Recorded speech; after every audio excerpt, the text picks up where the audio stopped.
यहाँ पर एक खास किस्म का हीरा ढूंढने के लिए आया था, जो इन्हें एक जैगुआर की बहुत बड़ी पत्थर की मूर्ति की आंख के रूप में मिला। ये जैगुआर की मूर्ति इस जंगल की इस पूरी जगह की रक्षा करती है, लेकिन वैन ने उसकी आंख को, उस हीरे को निकाल दिया, जिसके बाद ये जंगल श्रापित हो गया और इस जंगल में जितने भी क्रिएचर्स हैं वो सब के सब उसके अधीन हो गए, यानी कि वो उन सब को कंट्रोल करता है। गाइड इन चारों को बताता है कि एक दिन जब वैन सो रहा था तो मुझे मौका मिल गया, मैंने हीरे को चुरा लिया और अब वो हीरा मेरे पास है। इसके बाद वो हीरा इनको दे देता और कहता है कि तुम्हें इस हीरे को जैगुआर की आंख में लगाना होगा, तभी ये गेम खत्म होगी। हीरा लगाने के बाद तुम्हें बोलना होगा जुमांजी। दरअसल जैगुआर की आंख लगाने के लिए इन सब को एक एक करके सभी राउंड्स को पार करना होगा, तभी ये जैगुआर की आंख लगा सकते हैं। गाइड इन्हें एक नक्शा देता है और कहता है कि इसका हिस्सा एक और है जो तुम्हें इस राउंड में मिलेगा, और जब तक तुम्हें वो हिस्सा नहीं मिलता तुम आगे नहीं बढ़ पाओगे, इस राउंड को पार नहीं कर पाओगे।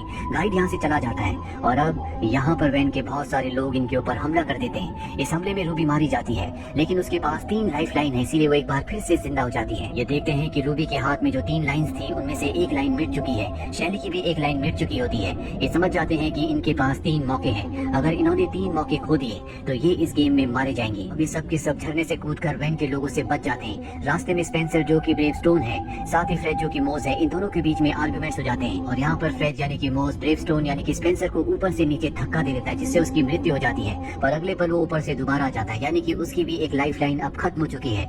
ये सब फैसला करते हैं कि आपस में नहीं लड़ेंगे बल्कि एक दूसरे का साथ देंगे, क्योंकि इन्हें किसी भी कीमत पर इस गेम को खत्म करना है। ये सब के सब यहाँ से आगे बढ़ते हैं और एक गांव में पहुँचते हैं, जहाँ पर मूज केक खा लेता है, जो उसे नहीं खाना चाहिए था। वो उसकी कमजोरी है, केक खाने के बाद उसकी मृत्यु हो जाती है और मूज की भी एक लाइफ लाइन खत्म हो चुकी है। अभी इनके पास एक बच्चा आता है और कहता है वेलकम टू जुमांजी, और इन सबको अपने साथ ले जाता है जहाँ पर एक लकड़ी का बॉक्स है। वो कहता है कि अगर तुमने आंखें झपकाई तो तुम मारे जाओगे। ये एक तरह की पहेली है जिसे इन्हें सुलझाना होगा। ब्रेवस्टोन उस बॉक्स के पास जाता है, उसके ढक्कन को खोलता है, अंदर से ब्लैक मामा निकलता है जो कि बहुत ही जहरीला सांप है। मोज कहता है कि अगर इसने तुम्हें काट लिया तो 1 सेकंड में तुम्हारी मृत्यु हो जाएगी। इसके अंदर शायद वो नक्शे का दूसरा हिस्सा है जो हमें चाहिए, लेकिन इसके लिए हमें इससे नजर मिलानी होगी। अब सांप इनके ऊपर हमला कर देता है, लेकिन मोज उसके दांत निकाल देता है, क्योंकि अगर वो किसी को काटेगा भी तो किसी को जहर नहीं फैलेगा। और अभी उस बॉक्स के अंदर देखते हैं जिसमें कागज होता है। उस कागज को खोलने के बाद उसके अंदर हाथी की छोटी सी मूर्ति होती है। कागज में लिखा होता है कि जैसे तुम हाथी को देखो तो चढ़ाई करना शुरू कर देना।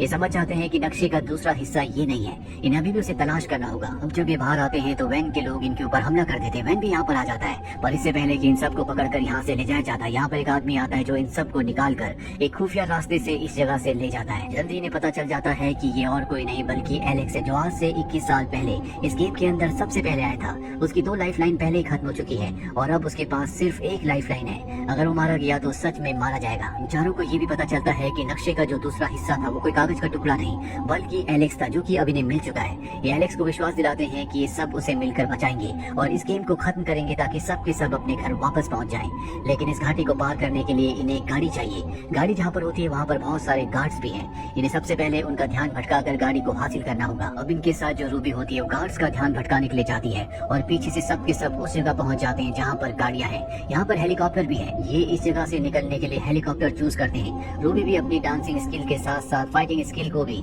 यूज करके उन गार्ड्स पर हमला करके हेलीकॉप्टर तक पहुंच जाती है। पर जब सब के सब हेलीकॉप्टर से यहाँ से निकल रहे होते हैं तो वैन के कुछ और गार्ड्स आ जाते हैं जो इनके हेलीकॉप्टर के ऊपर हमला करते हैं, जिससे इनका हेलीकॉप्टर क्रैश होकर एक घाटी एक खाई में गिर जाता है। वहाँ पर बहुत सारे गेंडे होते हैं जो इनके हेलीकॉप्टर का पीछा करते हैं, जो जल्दी इनके हेलीकॉप्टर तक पहुंच जाएंगे।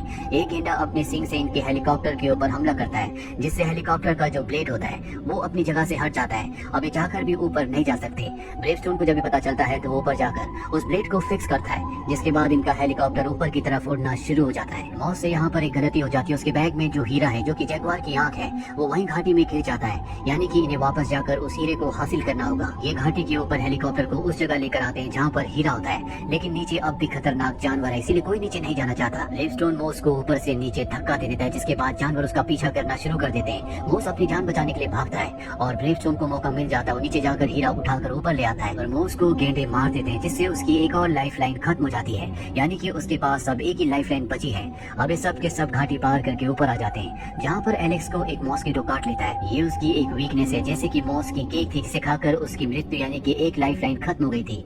इसीलिए अब यहाँ पर एलेक्स भी मर रहा होता है। शैली जिसके पास अब भी 2 लाइफ लाइन है, वो अपनी एक लाइफ लाइन एलेक्स को दे देती है जिससे उसकी जान बच जाती है।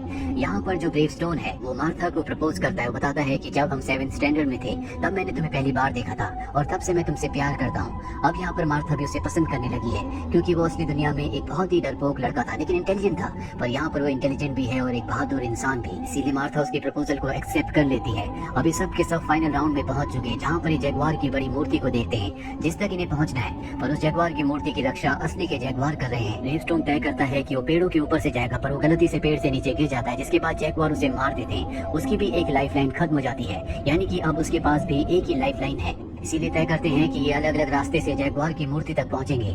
यहाँ पर मूस और शैली अलग रास्ते से दोनों एक साथ जाते हैं। वो भी यहाँ पर वैन के लोगों से फाइट कर रही होती है क्योंकि वो इन्हें रोकने के लिए यहाँ पर पहुंच गए होते हैं, और ग्रेवस्टोन जो कि सीधे रास्ते से आगे बढ़ रहा होता है। एलेक्स यहाँ पर जगुआर का ध्यान भटका रहा होता है ताकि वो किसी के ऊपर हमला ना करे।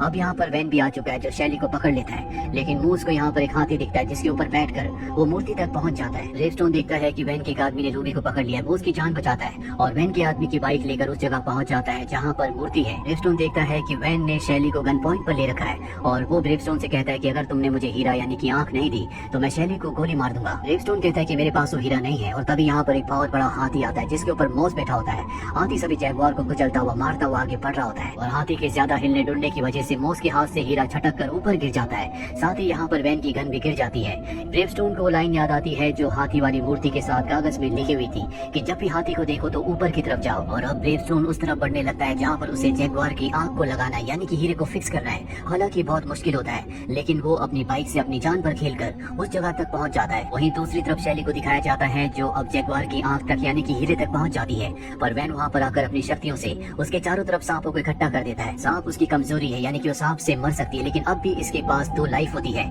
इसीलिए शैली उस जगह पहुंचकर उस हीरे को उठा लेती है। सांप की वजह से उसकी मृत्यु हो जाती है, पर मृत्यु के बाद उसे एक और लाइफ मिलती है जिसके बाद वो उस जगह पहुंच जाती है जहाँ पर ग्रेवस्टोन है। वो ऊपर से नीचे गिरते हुए ग्रेवस्टोन के हाथ में जगुआर की आंख दे देती है। जगुआर उस आंख को जगुआर की आंख की जगह पर लगा देता है, लेकिन यहाँ पर कुछ भी नहीं बदलता, और तभी सबको याद आता है कि आंख लगाने के बाद इन सबको जुमांजी कहना है। अभी ये गेम खत्म होगी, अभी सब के सब एक साथ मिलकर जुमांजी कहते हैं, और जुमांजी कहते ही यहाँ पर जंगल पहले की तरह हरा भरा हो जाता है। साथ ही वैन भी यहाँ से गायब हो जाता है। यहाँ पर वो गाइड आता है जिसने इन्हें जगुआर की आंख यानी कि हीरा दिया था। वो इन सब का शुक्रिया अदा करता और कहता है कि तुमने हमारे जंगल को यानी कि जुमांजी को श्राप मुक्त कर दिया। वो पहले की तरह हरा भरा हो गया। वो एक एक करके सबसे हाथ मिलाता है, और जैसे वो हाथ मिलाता है सब के सब वहीं वापस आ जाते हैं जहाँ से इन्होंने गेम शुरू की थी। लेकिन ये चारों ये देखकर हैरान होते हैं कि एलेक्स इनके साथ यहाँ पर नहीं आया। ये सब के सब यहाँ से निकल जाते हैं, और रास्ते में जब ये एलेक्स के घर के आगे से गुजरते हैं जिसे फ्रीक हाउस कहा जाता था जो पूरी तरह से अबेंडन था, अब वो एक खूबसूरत घर होता है। और तभी एलेक्स अंदर से निकलता और बताता है कि जुमांजी गेम ने मुझे वापस मेरे वक्त में भेज दिया था, यानी कि 1996 में जब मैंने उस गेम को खेला था, उस गेम की दुनिया में चला गया था।